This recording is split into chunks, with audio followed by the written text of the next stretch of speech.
Olá, bom dia! Tudo bem, Lourdes? Oi, Maria Oliveira, tudo bem? Como que vocês estão, gente? Muito frio aí? Que tá terrível. Nem sei quanto que tá de temperatura, deixa eu ver. Nem 20? Ah, não fala exatamente. De 13 a 20 graus, deve estar bem baixo. Tá, tá muito friozinho. Não dá nem pra abrir a porta aqui. Oi, Adriana, tudo bom? Glória a Deus, né? Tem uma palavra que fala bem lá em Gênesis, acho que é em Gênesis 9, que fala assim que enquanto houver mundo, né, haverá frio e calor, sol e chuva, né? Então nós estamos dentro do cumprimento da palavra, né? Ainda, ainda haverá mundo, ainda temos mais uma chance, né? Mais um dia. Tá chovendo bastante aí também, Maria? Que joia, né? Acho que em todo o Brasil, né? Tá bem friozinho. Oi, seu Nelson, bom dia. Tudo bem? Então, hoje nós começamos não, né? A gente já leu um trechinho do capítulo 30 ontem, né? Vamos avançar um pouquinho nesse trecho de Isaías. Deixa eu ver aonde que a gente parou. De um povo, de nada. Eu acho que a gente leu até aqui, onde falava da confusão do Egito, né? No versículo 3. A Flávia, a Claudenícia, tudo bom? Oi, Nena, bom dia, tudo bem? Então vamos lá, vou continuar lendo aqui mais um pouquinho e vamos ver o que que o Espírito Santo traz de ensinamento para nós para o dia de hoje, né? O pão nosso de cada dia, a palavra de Deus que nos sustenta, né? O alimento do nosso espírito. Nós somos corpo, alma e espírito. Da mesma forma que a gente alimenta o corpo e a gente alimenta a nossa alma, né? Com pensamentos, com sentimentos, com emoções, a gente também precisa alimentar o nosso espírito, que é a parte divina em nós, né? Deus falou, criamos o homem à nossa imagem e semelhança, então ele é a imagem e semelhança nossa no espírito. E a partir do momento que você crê na palavra da verdade, o Espírito Santo de Deus vem sobre o teu espírito e te sela com o selo da promessa. É assim que Paulo explica lá em Efésios, né? E a partir dali, esse Espírito Santo que habita em nós, Deus em nós, nos direciona até o cumprimento da palavra de Deus, da promessa de Deus, que é uma vida eterna com Ele. Então, Ele vai nos guiando, nos direcionando para a gente passar uma eternidade com Ele e para a gente viver bem também nessa terra, né? Que tem doutrinas que pregam tanto, né, a vida eterna com Deus, como se aqui tivesse que ter só sofrimento. E não, Jesus disse, né? Eu vim para que todos tenham vida e a tenham em abundância, né? E então Deus tem preparado algo para nós aqui e também no porvir. Então a gente precisa ter uma vida plena aqui também, né? Essa é a vontade de Deus. A Bíblia diz que a vontade de Deus é boa, agradável e perfeita. Então não é a vontade de Deus essas coisas ruins que estão acontecendo por aí, né? Isso é consequência das nossas próprios pecados, das nossas próprias iniquidades, porque aquilo que a gente semeia é o que vai ser colhido, né? E isso é inevitável, é um princípio divino da semeadura, a lei da semeadura, né? Aquilo que você planta vai ser o que você colhe. E infelizmente a humanidade tem plantado frutos ruins, né? E a gente acaba colhendo a consequência de todas essas coisas aí. Mas a graça e o favor de Deus nos alcança e é desejo do coração de Deus que cada um seja alcançado com essa graça, com esse favor de Deus, para que a paz do Senhor seja manifesta através das nossas vidas e todo esse equilíbrio à nossa volta seja restabelecido, né? Paulo fala que toda a natureza anseia pela manifestação dos filhos de Deus, né? Que a gente acorde e se manifeste para a honra e glória do Senhor, né? Então vamos lá. Eu acho que a gente leu aqui até o 3 ontem, que dizia assim: mas o refúgio de Faraó se vos tornará em vergonha e o abrigo da sombra do Egito em confusão, que era um alerta que Isaías estava dando para o povo que ia ser levado cativo ainda para a Babilônia, que não era para eles escaparem do cativeiro, mas era para eles se renderem, porque aquilo ali era a mão de Deus sobre a vida deles, né? O juízo de Deus. E se eles fugissem para o Egito, haveria uma consequência muito pior. É isso que Deus fala aqui. através de Isaías, e falou também através de Jeremias, alertando o povo lá na frente, né? Quando eles já estavam acontecendo tudo aquilo. Aí diz assim no 4: porque os príncipes de Judá já estão em Zoan, e os seus embaixadores já estão em Ranes. Todos se envergonharão de um povo que de nada lhes valerá, não servirá nem de ajuda nem de proveito, porém de vergonha e de opróbrio. Semelhança contra a besta do sul, através da terra da aflição, e angústia de onde vem a leoa, o leão, a víbora e a serpente volante. Levam os lombos de jumento as suas riquezas, e sobre as corcovas de camelos os seus tesouros. Há um povo que de nada lhes aproveitará, né? Deus falando aqui desse povo da Babilônia, da Síria, né, que estavam exercendo domínio ali naquela região sobre os povos, e falando que eles iam levar todas as riquezas daquelas nações lá para essa nação que eles estavam criando, né, essa organização lá que eles estavam criando. Mas Deus falando assim que de nada ia ter proveito, né? E Deus falou sobre isso capítulos anteriores, onde ele falou as profecias contra a Babilônia, dizendo que esse povo seria exterminado, né?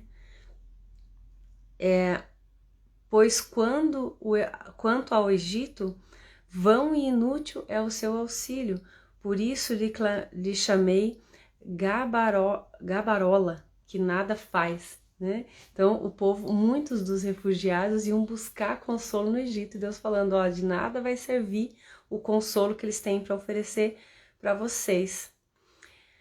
Vai, pois, escreve isso numa tabuinha perante eles, escreve-o num livro, para que ele fique registrado para os dias vindouros, para sempre, perpetuamente. Foi isso que Isaías fez, né?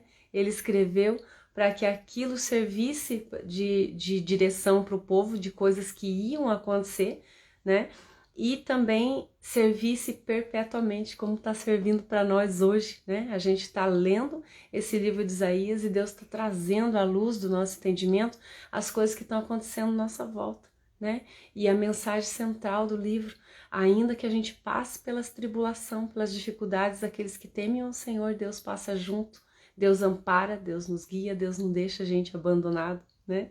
E que as dificuldades e as provações que Deus passa é um quebrantamento do nosso coração, para que lá na frente a gente seja resgatado. É isso que fala todo o tempo, né? Nesses trechos que a gente tem lido aqui do livro de Isaías.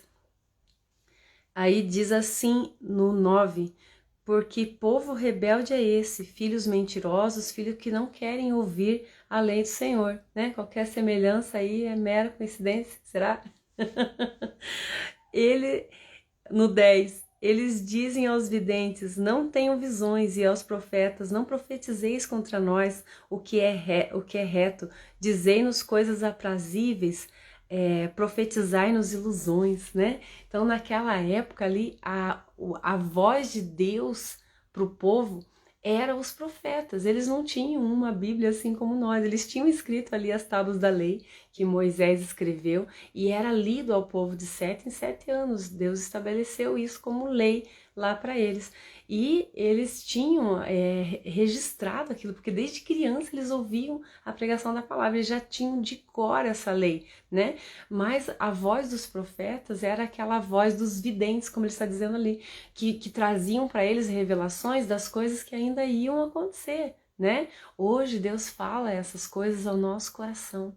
O Espírito Santo, ele fala ao nosso coração, ele nos consola e ele nos alerta de coisas que ainda estão para vir, né? Quanto maior é a nossa comunhão com Deus, a nossa proximidade com Deus, mais audível fica essa voz, né? Audível modo de dizer, porque Deus fala na impressão do nosso coração, né? A gente sente a palavra de Deus e ela é inconfundível. Você sabe que é Deus que está falando com você, né? O problema é que a gente anda tão ocupado, tão cheio de outras coisas, que a gente não presta atenção. A voz de Deus dentro de nós, ela é como uma faísca, uma fagulha, é um relâmpago, ela passa e te dá aquela impressão, aquele sentimento, mas que a nossa alma facilmente pode sucumbir a essa vozinha, esse sentimento interior da palavra, da voz de Deus. Então, Nossa. Algum cachorro desesperado. Tá uivando ali fora. E a gente precisa prestar atenção nessa voz do Senhor, né? Jesus disse assim, não andeis ansiosos com coisa alguma, né? Porque a ansiedade é um excesso de futuro, faz a nossa alma ficar ocupada o tempo todo, que nos distrai da nossa realidade, que não faz a gente prestar atenção nas coisas que Deus está mostrando para nós no dia de hoje, aquilo que a gente precisa hoje para viver. E ali naquela época, única forma deles ouvirem a Deus era através dos profetas, porque o Espírito Santo não habitava dentro do homem. Isso não era possível por conta do pecado. Então, em todo o Antigo Testamento, você nunca vai ver nenhuma manifestação de alguém falando em línguas estranhas, ou o Espírito Santo de Deus dentro da pessoa, né? Ele mostra ali que Deus ungia algumas pessoas para determinadas funções, como eram os reis. Aconteceu com Saul, o Espírito de Deus veio sobre a vida de Saul e ele começou a profetizar, a palavra conta isso, mas o Espírito de Deus sobre as pessoas, né? Ungindo elas para determinada função. E hoje o Espírito Santo está dentro de nós. Essa é a maior presente da redenção. Isso foi possível por conta do sacrifício de Jesus na cruz, que expiou os nossos pecados, né? E trouxe Deus para perto de nós, restabeleceu aquela comunhão que a gente perdeu lá no jardim do Éden, né? Então, o plano de Deus que Deus traçou lá atrás com Adão, falando que viria aquele que pisaria a cabeça da serpente, né? E restabeleceria a comunhão de Deus com o homem, já aconteceu. É o que a gente está vivendo hoje. Só que Deus, assim como ele colocou aquela árvore no meio do jardim, que significava uma escolha do homem, né? Deus colocou Adão e Eva ali naquele jardim, mas não obrigou eles a amarem a Deus. Deu a eles uma escolha. Falou assim, olha, vocês podem comer de todos os frutos, mas dessa daqui não como, né? Era uma escolha, era uma opção. A hora que o homem escolheu desobedecer, ele perdeu aquela comunhão com Deus. E a gente estar com Deus hoje também é uma escolha. A gente escolhe deixar esse Espírito Santo de Deus crescer dentro de nós. A gente escolhe sucumbir às nossas emoções, os nossos desejos, o nosso pensamento, a nossa mente, que é a nossa alma. A gente escolhe sucumbir ela à autoridade do Senhor, Jesus, né? Jesus diz assim, eu vim para salvar as vossas almas, para salvar aquilo que a gente é, né? A nossa mente, os nossos pensamentos, as nossas emoções, aquilo que é os nossos sentimentos, tudo isso, ela olha pro nosso hoje, pro nosso agora, para um palmo na frente do nosso nariz, né? É assim que a nossa alma vive. Se tá tudo bem, ela se alegra, fica feliz. Se acontece alguma coisinha de errada, pronto, já tá numa cama batido com depressão, né? A gente é mais ou menos assim. Então a gente é muito levado pelas circunstâncias. Só que quando a gente deixa o Espírito Santo tomar o governo de nós mesmos, a gente já não olha mais para as circunstâncias, a gente olha para aquilo que Deus fala a nosso respeito. E isso faz a gente ser grande diante de Deus e diante dos problemas, né? A gente consegue olhar para os problemas e ver que o nosso Deus é muito maior do que eles. A gente não se abate, né? Jesus falou, eu vou para o Pai, mas eu não vou deixar vocês órfãos. Eu vou deixar com vocês o Consolador, o Paráclito, né? Que essa palavra no grego quer dizer o Consolador, o Espírito da verdade, aquele que vos guiará em toda a justiça, em todo o juízo, em toda a verdade. Então, Jesus foi para o Pai, deixou o Espírito Santo para nos servir de consolo, de Consolador. E ele habita dentro do nosso espírito e ele traz as grandezas do conhecimento de Deus para dentro de nós, à medida que a gente permite, né? Sempre é as nossas escolhas, à medida que a gente se rende a essa autoridade do Espírito Santo, à medida que a gente sucumbe a nossa alma à vontade de Deus. E como que a gente faz isso? Obedecendo, se alimentando da palavra, deixando Deus falar com a sua verdade, sucumbindo às nossas próprias verdades, sobrepondo as nossas próprias verdades. Paulo falou isso lá em Romanos 12, né? Que a gente só consegue experimentar a boa, agradável e perfeita de Deus quando a gente transforma a nossa mente, né? Primeiro a gente precisa transformar a nossa mente, a nossa razão, tudo aquilo que é verdade para nós, que contraria a palavra de Deus, precisa ser substituída pela verdade de Deus. E aí a gente vai vivendo, né? Cada vez mais próximo daquilo que Deus preparou para nós, do nosso propósito para com Deus. Que quando Deus fala que nós somos mais do que vencedores em tudo aquilo que a gente fizer, que Ele abençoa a obra das nossas mãos, e quando as nossas próprias palavras denigrem aquilo que a gente é, né, falando assim, eu não vou conseguir mesmo, para mim as coisas nunca dão certo, eu não tenho sorte mesmo, né, nada do que eu faço dá certo, né, eu não consigo, Todas essas palavras, elas denigrem a imagem da palavra de Deus, daquilo que Deus está falando, né, elas depõem contra a palavra de Deus. E em 1 Coríntios tem uma palavra muito linda, vou ver se eu acho aqui. Eu nunca lembro se é 1 Coríntios 1, 10, 9 ou 9, 10, uma coisa assim, né? Mas é por perto ali. Ou, se não é primeira, é segunda. Vou ver aqui. Não. E ele fala ali que a gente precisa quebrar dentro de nós toda a altivez que se levanta contra a palavra de Deus, porque existe uma altivez dentro de nós, existe as nossas próprias verdades, existe aquilo que você acredita, e para sobrepor isso que você acredita, olha, só pelo quebrantamento do Espírito Santo de Deus, porque até para a gente aprender, a gente precisa ter humildade. É assim em tudo. Se você não gosta de um instrutor, de um professor que está sobre a tua vida, dificilmente você vai aprender alguma coisa com ele, porque a hora que ele falar alguma coisa, aquilo bate e volta, né? A alma rejeita, fala assim, tudo bobagem que esse cara tá falando, né? Então você precisa ter afinidade com a pessoa com que está te ensinando, você precisa confiar na pessoa que está te ensinando para que você consiga absorver aquilo, não é assim, né? É assim tudo. Eu dou aula, eu sei como que é. Os alunos que ficam batendo de frente ali, ó, que ficam discutindo as coisas que não aceitam, não aprendem, não tem como, né? Melhor se tornar o curso aí fora, não vai, não tem como. Não tem como aprender se você não confiar na pessoa que está te ensinando. E a palavra fala o tempo todo que a gente precisa confiar no Senhor, que a gente precisa confiar em Deus, né? Porque senão a gente não vai aprender nada com Ele, não vai aprender nada com Ele. A palavra diz assim, ó, que Deus rejeita, resiste, né? A palavra é essa, Deus resiste aos soberbos e dá graça aos humildes. Você já leu isso, né? Deus resiste aos soberbos e dá graça aos humildes. Resiste é causar uma resistência, é uma contraposição, né? Algo que não consegue se aproximar, existe uma resistência ali, não tem como se aproximar de uma pessoa soberba, né? Porque ela não pode ser transformada. Uma pessoa que já acha que sabe tudo, ela não vai aprender nada.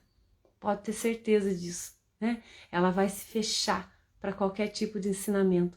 E isso, diante de Deus, tá descrito nessa palavra. Deus resiste aos soberbos e dá graça aos humildes. Então aquele que tem um coração humilde, um coração quebrantado para receber de Deus, para aprender com Ele, esse recebe a graça, que é o favor imerecido de Deus, é o favor de Deus sobre a vida dele. Então o favor de Deus, ele só vem sobre a nossa vida se a gente se colocar com humildade para aprender aquilo que Deus está nos ensinando. E se isso contraria a tua própria verdade, desfaz essa tua verdade, quebra essa fortaleza da sua mente, porque Deus já tem nos dado armas para a gente lutar contra isso, né? Deus não pede nada para nós daquilo que Ele já não capacitou para que a gente cumpra, né? É Ele que efetua o querer e o realizar, né? Eu quero ainda achar essa palavra, eu acho que é em Colossenses que fala, né, que Deus, ele efetua tanto o querer quanto o realizar. Então ele coloca o desejo no nosso coração, a vontade da gente lutar, da gente vencer as adversidades dentro de nós mesmos, as nossas próprias crenças, né? E ele nos dá a condição para a gente fazer isso. E tá aqui o trecho, é 2 Coríntios, no capítulo 10, no versículo 4, a partir do 4, ele começa a falar assim, porque as armas da nossa milícia não são carnais, e sim poderosas em Deus para destruir fortalezas, anulando nós os sofismas e toda altivez que se levanta contra o conhecimento de Deus. Olha só que esse versículo aqui, são 3 versículos, mas ele é tão profundo em conhecimento, a gente precisa ir pausando, percebendo, mastigando cada palavra, meditando na palavra como Deus fala, né? Para que isso traga luz ao nosso entendimento e a gente consiga viver. A gente não vive, não reproduz aquilo que a gente não entende, né? E o Espírito Santo, ele faz isso, ele elucida as coisas dentro de nós, ele clareia as nossas informações, ele ajuda a gente a compreender aquilo que Deus está falando a nosso respeito. Então ele está dizendo, as armas da nossa milícia, da batalha, as armas com que a gente luta, elas não são carnais, elas não são físicas, mas elas são sim poderosas em Deus, capazes de destruir essas fortalezas da nossa mente, essas convicções que a gente tem tão arraigado dentro de nós, porque a gente ouviu isso desde criança, né? Mas, que você é burra mesmo, né? Que nunca vi isso, né? Nunca vi, olha, não aprende, reprovou de novo, né? Às vezes são coisas assim que fiquem enraizados dentro de nós como verdades. E é difícil quebrar isso, mas o Espírito Santo, as armas de Deus, as armas que Deus são poderosas para destruir essas fortalezas, para quebrar essas nossas verdades, essas nossas convicções e substituir pela verdade de Deus a teu respeito. Deus fala que você é precioso, é preciosa e que você é como a pupila dos seus olhos. Imagine quem que futuca dentro da pupila do olho, né? Ele é cuidado, é protegido. E ele anulando os sofismas, né? Sofismas são aquelas mentiras que de tanto serem repetidas se tornam verdades, né? Como a gente ouve por ali, né? Por aí, tempo é dinheiro e tempo não é dinheiro, né? Tempo é vida, né? Quanto mais tempo passa, menos vida a gente tem. Então são sofismas, são coisas que a gente fica escutando o tempo todo e aquilo se torna verdade, né, para nós. Que a gente veio no mundo só para sofrer, né? Quantos sofismas aí você já ouviu na tua vida que você repete, às vezes sem até perceber o que tá falando, né? Mas aquilo tá enraizado dentro da tua alma, foi colocado ali como verdade. E isso são essas fortalezas, são esses pensamentos que denigrem a palavra de Deus, que deixam... fazem com que a nossa alma deixe de viver a verdade de Deus para nós, né? Que a vida com Deus é a vida de sofrimento. Às vezes até na igreja a gente escuta essas coisas, né? Que a gente é pecador, a gente é sofredor, né?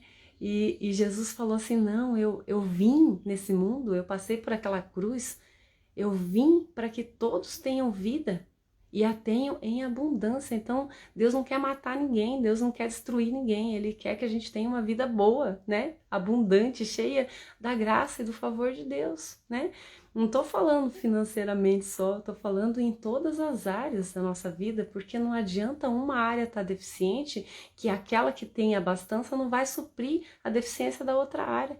A gente precisa ser completo, ser feliz como um todo, ser transformado em todas as áreas da nossa vida. E é isso que Deus faz. Ele não varre nenhum sentimento para baixo do tapete. Ele traz clareza em tudo e ele transforma o todo. Por isso que às vezes aos nossos olhos demora tanto tempo, né, para Deus operar e fazer coisas através de nós e em nós. Assim, puxa, mas faz tanto tempo, né, que eu recebi essa palavra. Faz tanto tempo que eu estou esperando isso. Calma, que Deus ele não vai fazer só aquilo. Quando você olhar, todo um contexto vai ser transformado para que quando aquela bênção chegar sobre a tua vida, ela entre dentro de uma totalidade e você possa ser feliz com isso, se alegrar com isso, né? Porque todas as outras áreas já vão estar edificadas, já vão estar consertadas, né? Então Deus é perfeito em tudo que faz. Aquieta aí o teu coração, né? Aquilo que é teu vai chegar no tempo certo. E continuando ali, né, no 5, né, e toda altivez que se levanta contra o conhecimento de Deus e levando cativo todo o pensamento à obediência de Cristo. Então ele está dizendo assim que o Espírito Santo dentro de nós, essas armas que Deus nos deu através do Espírito Santo dele que habita em nós, ela leva todo o nosso pensamento à obediência de Cristo. Então aquilo que é os nossos pensamentos, né? A alma nossa é A mente, os pensamentos e as nossas emoções. Então, todos aqueles nossos pensamentos que ficam denegrindo contra nós, mas não adianta nem eu começar que eu não vou conseguir, eu não vou dar conta disso, eu não tenho tempo.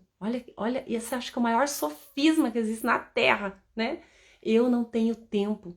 Todo mundo tem tempo, o mesmo tempo. Então, por que alguns fazem e outros não fazem? Isso é uma mentira, né? Nós temos tempo. Tenho certeza que se 24 horas não fosse necessário, Deus teria colocado 26, 28, 32, 48, né? Mas não, Ele colocou 24 horas no nosso dia, porque Ele sabe que é o suficiente, né? Então, se a gente não está administrando esse tempo, não é problema de Deus, né? Nós precisamos administrar o nosso tempo, nós precisamos ter governo sobre as nossas próprias ações, nós temos que vigiar para a gente não andar distraído. Jesus falou assim, não andeis distraídos com coisa alguma. É muito fácil a gente andar distraído, tá aí as redes sociais, né, para nos distrair, às vezes passar horas vendo coisas que não edificam, que não acrescentam nada na sua vida, que não são importantes, né? Importante é aquilo que você pode importar alguma coisa para você, né? Eu posso pegar dali algo e trazer para minha vida que vai me edificar, vai significar alguma coisa para mim. Então tem coisas que são famosas, né? Aclamadas, mas não são importantes. Você não pode tirar nada dali para você. Então a gente precisa filtrar aquilo que a gente está vendo e ver aquilo que edifica, ver aquilo que acrescenta, ver aquilo que te traz uma renovação de mente, né? Para que você possa experimentar o todo de Deus para você, né? Então é muito fácil a gente se distrair com essas coisas, e com isso os nossos 24 horas se esvaem como nos vãos dos nossos dedos. Chega no final do dia e fala, eu não fiz nada, né? E se a gente não fez nada, nada vai acontecer, porque aquilo que a gente semeia é o que a gente vai colher. Não adianta você fazer coisas iguais e querer colher coisas diferentes. Se você quer que a sua vida seja diferente, você tem que começar a fazer coisas diferentes hoje, né?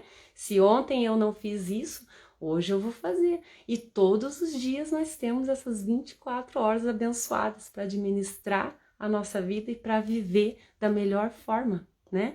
Então, quebrar essas nossas desculpas que a gente dá para nós mesmos, para deixar de ser produtivo, para deixar de fazer aquilo que Deus coloca no nosso coração para que seja feito, né? Continuando, né? No 6, ele diz assim, e estando prontos para punir toda desobediência, uma vez completa a vossa submissão. Paulo está falando aqui aquilo que Jesus falou lá, né?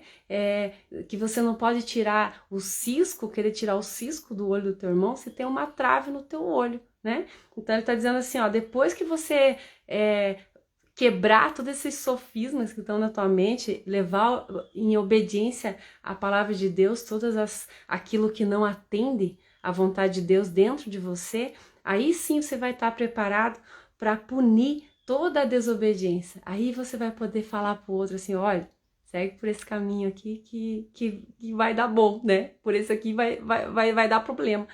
Então, uma vez completa a vossa submissão. Então, quando completa a submissão, olha, você se submeter a alguém, né? Paulo está falando aqui de se submeter à autoridade de Deus em nós, de nos colocar debaixo do seu senhorio, né? Nós já falamos bastante sobre senhorio, mas quando essa submissão, quando você submeter tudo aquilo que você é, a tua mente, as tuas emoções, as tuas vontades, a essa autoridade de Deus, né? E você deixar a verdade dele sobrepor as suas próprias verdades, aí sim você vai estar pronto para corrigir, para ajudar, para ser luz na vida daqueles que precisam, né? De Deus também, né? Que todos nós precisamos do Senhor.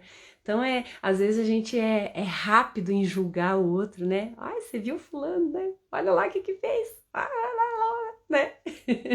E o nosso olho tá cheio de cisco, né? E a gente acha que tá enxergando demais para julgar aquele que tá errando, né? Que a gente possa voltar a nossa visão para nós mesmos, olhar para o espelho, né? E corrigir aquilo que é falho dentro de nós e transformar o nosso hoje, que é o dia mais importante da nossa vida, para que o nosso amanhã seja de alegria completa, porque essa é a vontade de Deus. Amém? Então é isso, que Deus te abençoe grandemente aí nessa terça-feira, né? E amanhã, se Deus quiser, a gente tá aqui de novo às 6h16. Beijo, até amanhã.